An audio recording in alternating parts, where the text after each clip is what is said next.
पाठगत प्रश्न 6.1 कृपया रिक्त स्थान को भरें। प्रश्न संख्या 1 योग का अर्थ है खाली स्थान। इसका सही उत्तर होगा जोड़ना। प्रश्न संख्या 2 खाली स्थान कर्मसु कौशलम।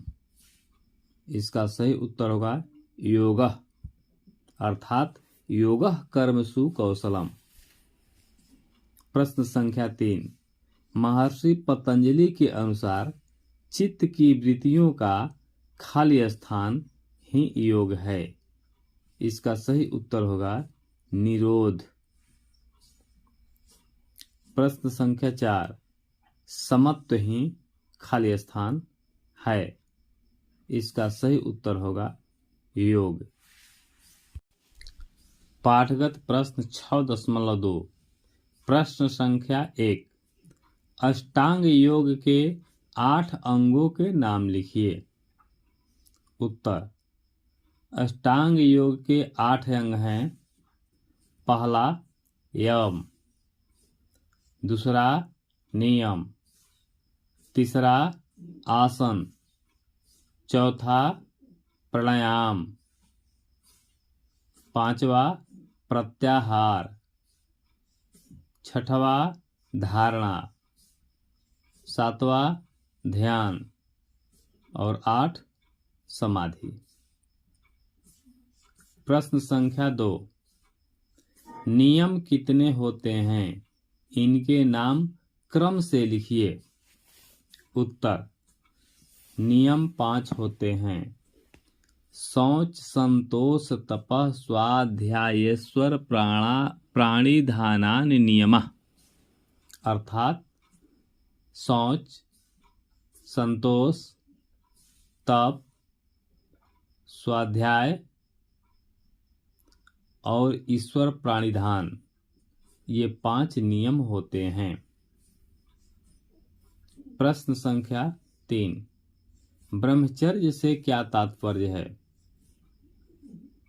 उत्तर मन, इंद्रियों और शरीर द्वारा होने वाले काम विकार के सर्वथा अभाव का नाम ब्रह्मचर्य है।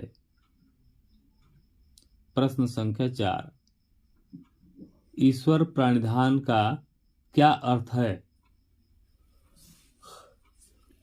उत्तर बुद्धि से, वाणी से तथा शरीर से जितने भी पुण्य कर्म किए जाए वे सब उस भगवान को समर्पित करते जाना पूर्ण ईश्वर प्रणिधान है। पाठगत प्रश्न 6.2 प्रश्न संख्या 1 सूर्य नमस्कार से आपका क्या अभिप्राय है? उत्तर सूर्य नमस्कार निश्चित योगासनों का एक समूह है जिसे एक निश्चित क्रम में किया जाता है। प्रश्न संख्या 2 सूर्य नमस्कार में कुल कितनी स्थितियां हैं? उत्तर सूर्य नमस्कार में कुल 12 स्थितियां हैं।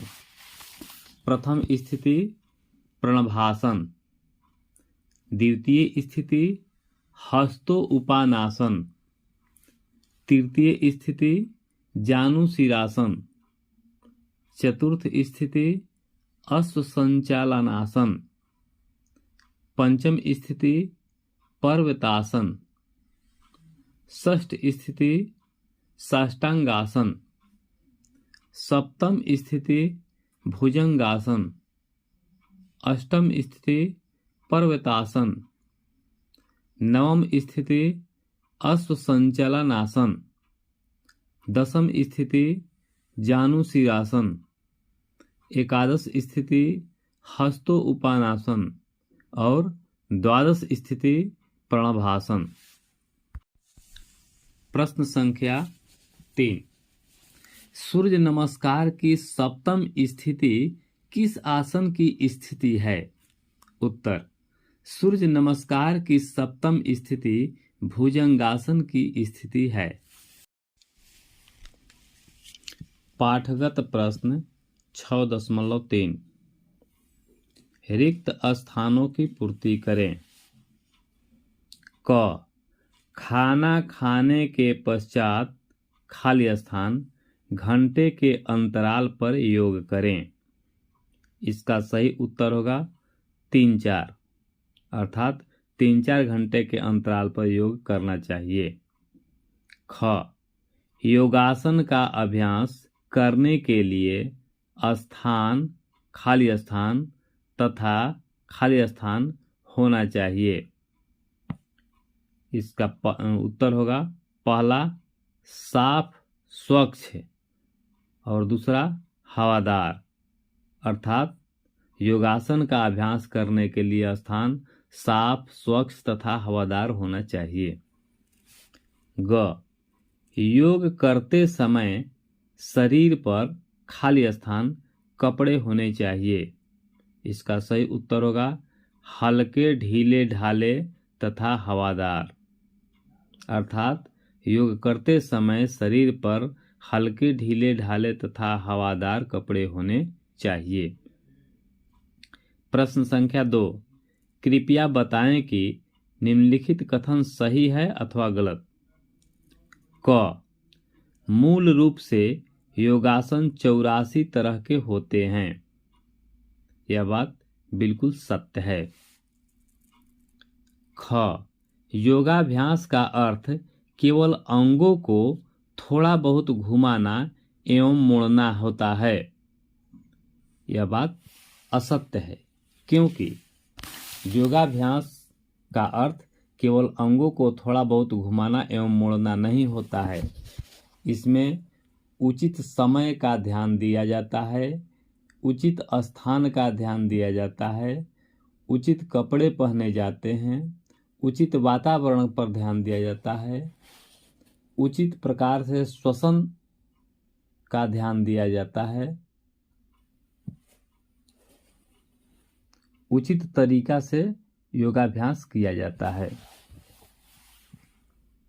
ग, व्यक्ति प्रत्येक दिन किसी भी समय पर योग कर सकता है। यह बात बिल्कुल असत्य है, क्योंकि व्यक्ति प्रत्येक दिन किसी भी समय पर योग नहीं कर सकता है, बल्कि योग करने के लिए योगाभ्यास का सही समय प्रातः काल नाश्ता करने से पहले और सायं के समय, बशर्ते कि पेट खाली हो अथवा ज़्यादा खाना न खाया गया हो, तब भी किया जा सकता है। खाना खाने के 3-4 घंटे के समयांतराल के पश्चात योग किया जाता है। प्रत्येक दिन एक ही समय पर योग किया जाता है। घ, योग करते समय टाइट फिटिंग वाले कपड़े पहनने चाहिए। यह बात बिल्कुल असत्य है, क्योंकि योग करते समय टाइट फिटिंग वाले कपड़े नहीं पहनने चाहिए, बल्कि ढीले ढाले और स्वच्छ कपड़े पहनने चाहिए। अंग, आसनों को करते समय हमेशा नाक से सांस लेनी चाहिए। यह बात बिल्कुल सत्य है।